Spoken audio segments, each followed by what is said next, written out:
Capítulo 19. El príncipe debe evitar ser aborrecido y despreciado. Sabiendo considerable a todas los dotes que deben abordar un príncipe, quiero después de haber hablado de las más importantes, discutir también sobre las otras, al menos de un modo general y brevemente, extrayendo que el príncipe debe evitar lo que pueda hacer odioso y menospreciable. Cuantas veces lo evite, habrá cumplido con su obligación y no hallará peligro, aunque quiera otra falta en el que llegue a incurrir. Lo que más de la nada le haría odioso sería mostrar rapaz, usurpando las propiedades de sus súbditos o apoderándose de sus mujeres, de lo cual ha generado la generalidad de los hombres sus bienes, su honra, vivirán como si estuvieran contentos y no hay ya más que preservarle de la ambición de un corto número de individuos. Ambición reprime fácilmente de muchos modos. Un príncipe cae en menosprecio cuando pasa variable, ligero, afeminado, pulsivamente e irresoluto. Ponga pues como cuidado en preserva de semejante reputación como de escollo e ingeniese para que en sus actos se advirtiera constancia, gravedad, virilidad,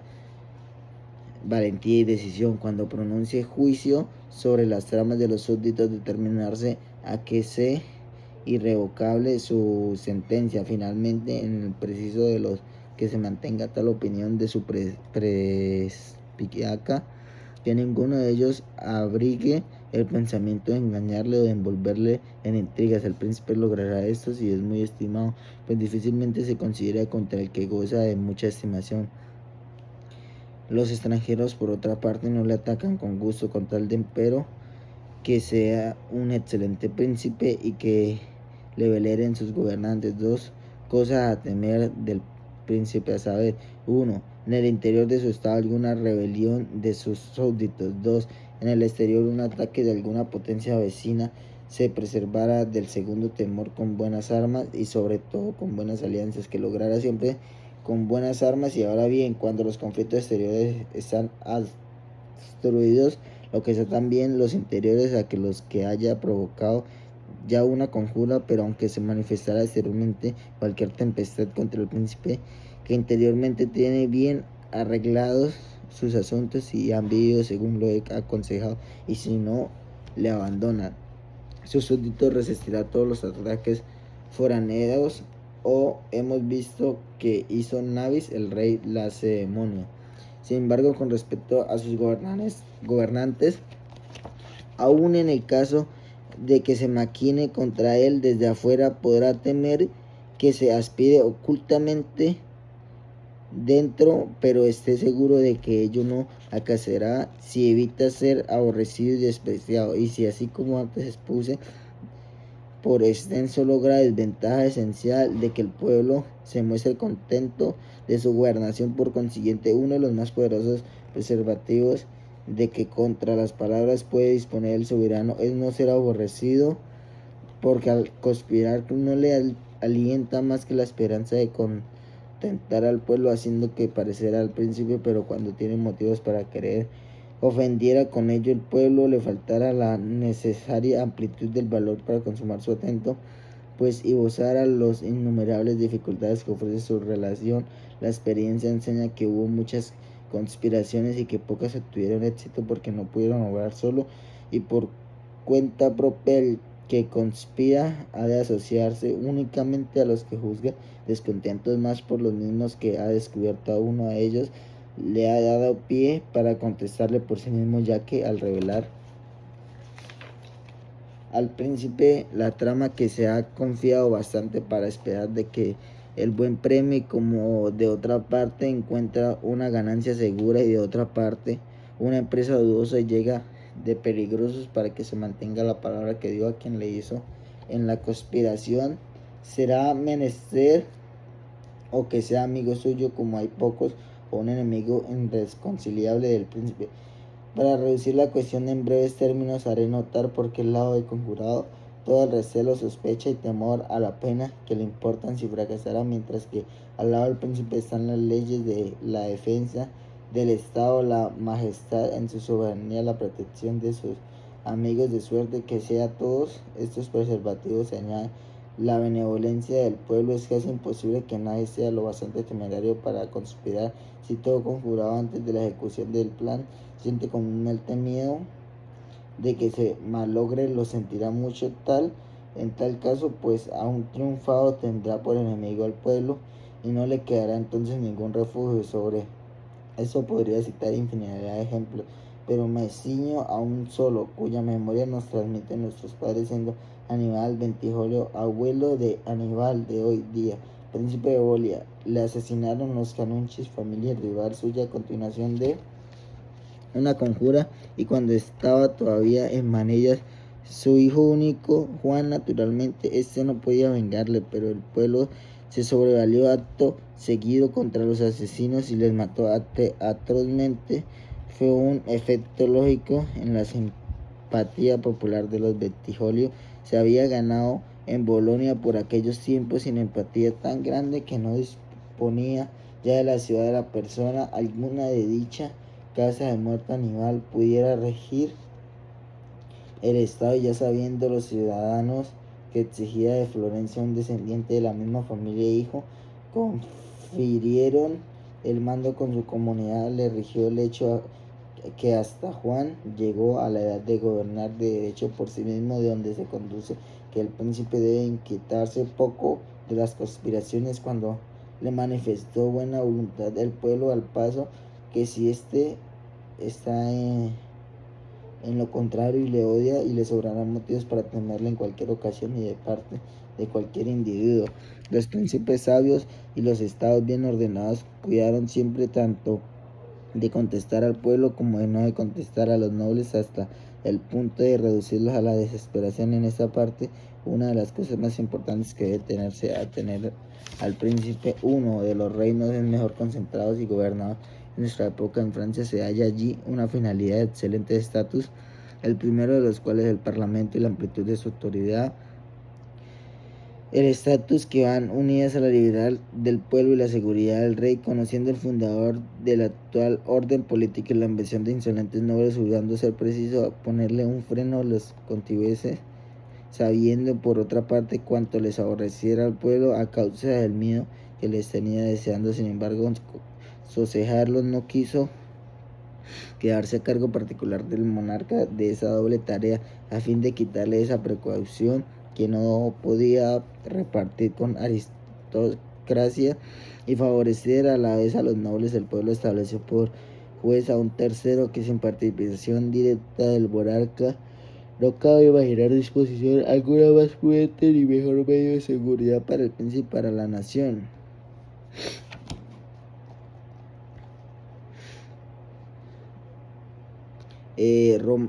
Quizá crean mucho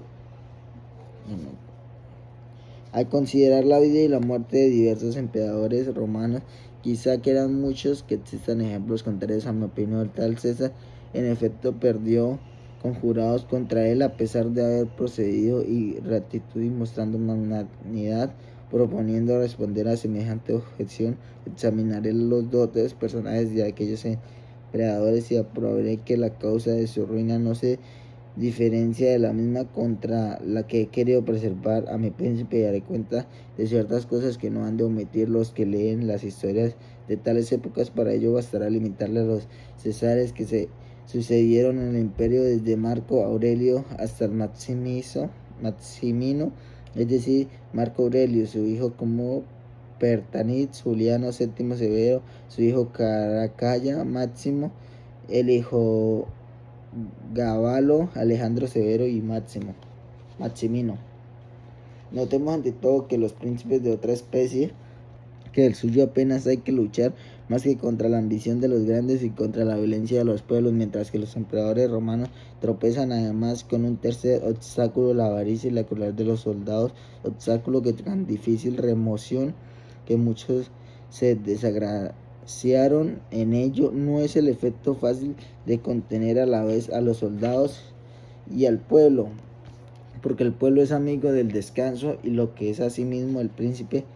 en moderada condición. Al paso de los soldados quiere un príncipe que tenga espíritu marcial y que sea rapaz, cruel e insolente la vida de soldados del imperio era de su príncipe ejerciera sobre el pene tan funestas disposiciones para obtener una paga doble y para dar rienda suelta a su conducta, de lo cual resultaba de los empleadores, a quien no se consideraba capaces de imponer respeto al ejército y al pueblo, quedaban siempre vencidos. Los que aquellos son especialmente los que habían ascendido a la soberanía en calidad de príncipes nuevos, conocieron cuando arduo resultaba conciliar ambas cosas y abrazaron al partido de contentar a los soldados sin temer mucho ofender al pueblo. Por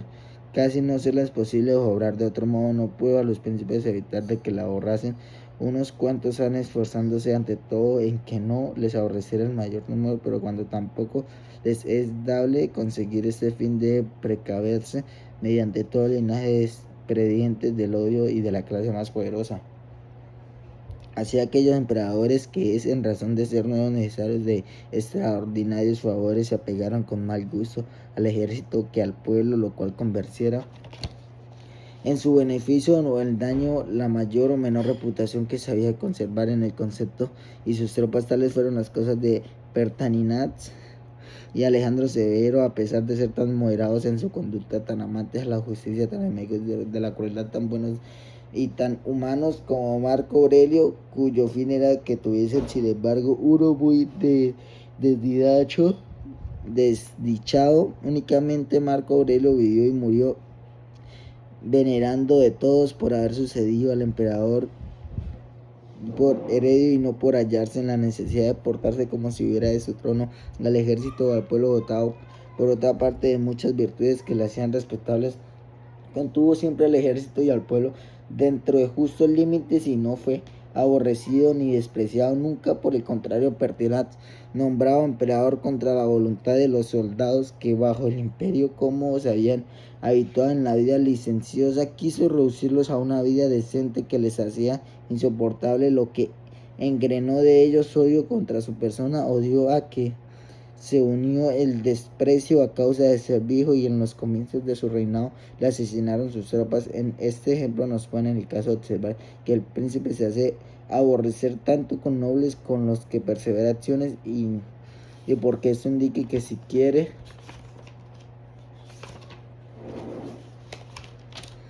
conservar sus dominios se halla con frecuencia obligado a no ser bueno, sino que la mayoría de los hombres de que necesita para sostenerse está corrompida, debe seguirle el humor y contrarrestarla, pues a las nobles acciones que entonces realizara se volvería contra el mismo Alejandro Severo, y era un hombre de bondad tamaña que entre las demás alabanzas que se le prodigiaron se encuentran las que en los 14 años del reino no veía morir a nadie sin juicio, empero habiéndose conjurado en contra suyo, el ejército persiguió a golpes por haberle tornado expresible su fama de hombre de genio débil y que deseaba gobernar por su madre. Comprando las buenas prendas de aquellos príncipes con el carácter y conducta de Cómodo VII, Severo,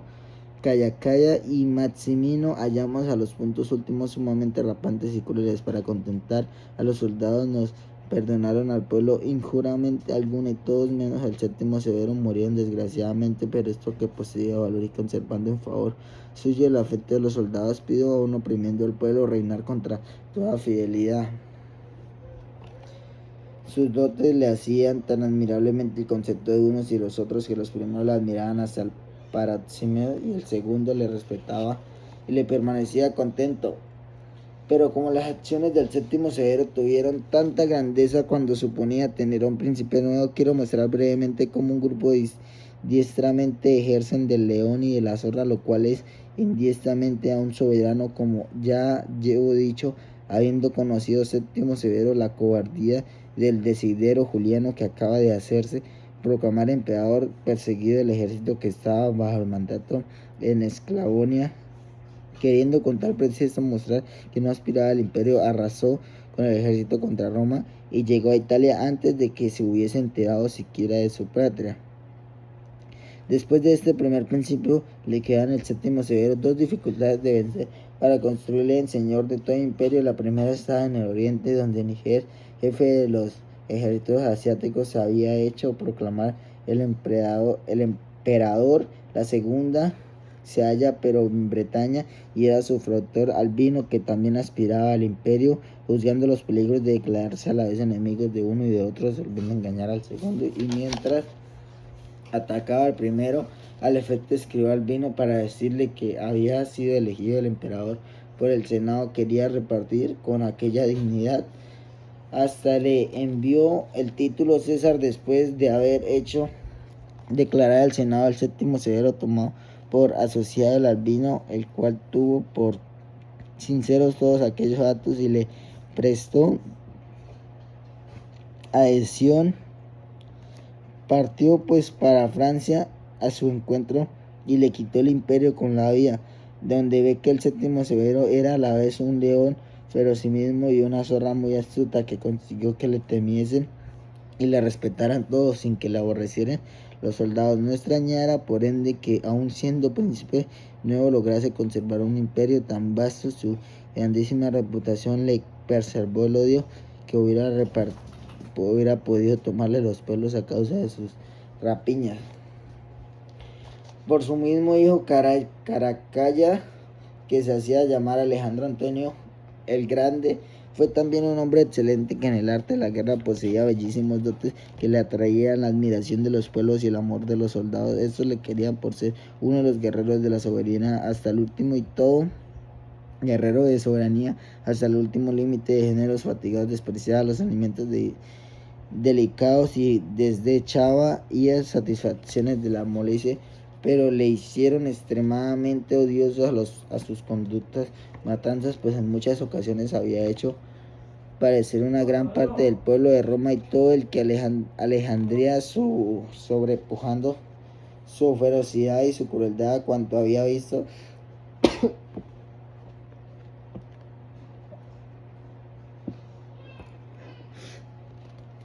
el temor el que sentía alcanzó a los mismos que lo rodeaban, y Centauro le mandó la presencia de su propio ejército, con cuyo motivo notar que semejantes alternados, cuyo golpe hacía parte de un propio deliberado y detrás, no puede el príncipe evitarlos de algún modo, porque al que tiene poco la vida no le asusta dar a otro la muerte.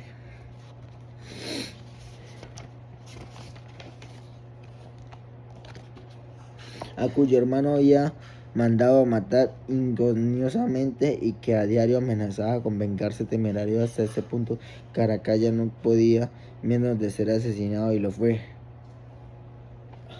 Vengamos ahora como a quien tan fácil le hubiera sido conservar el trono, puesto que lo había adquirido por herencia de su padre. Le bastaba seguirle a 2 huellas de este para contentar al pueblo y a los soldados, pero hombre de genio brutal, de condición persevera la rapacidad innauta del ejército, esta sin tasa sobre el pueblo, y para favorecer el ejército lo lanzó al libertinaje. Todo ello junto al trono tornó odioso al pueblo, y los soldados empezaron a menospreciar cuando le vieron rebajarse hasta el extremo de ir a luchar con los gladiadores en los circos y de hacer otras cosas vilísimas y poco dignas de la majestad imperial. Aborreciendo por una parte y desprecio por otra, se conjuraron contra él y le asesinaron. Maximino, cuyas cualidades me quedaba por exponer, fue un hombre muy belicioso, elevado al imperio por algunos ejércitos disgustados de la polosia de Alejandro Severo, a quien antes aludí. No lo aposeo mucho tiempo porque le hacía menosprecio y aborrecible. 2 eran la primera, y su bajo orden pues había guardado rebaños en Tracia, lo cual que nadie ignoraba y le traía generalmente vinipendio. La otra era su reputación de hombre sanguinario durante las dilaciones que usó después de su elección al imperio para trasladarla de Roma y tomar allí posesión del trono. Ordenó a sus prefectos que manestiesen todo el género de crueldad en las provincias, generando todo el mundo, así que la erroneidad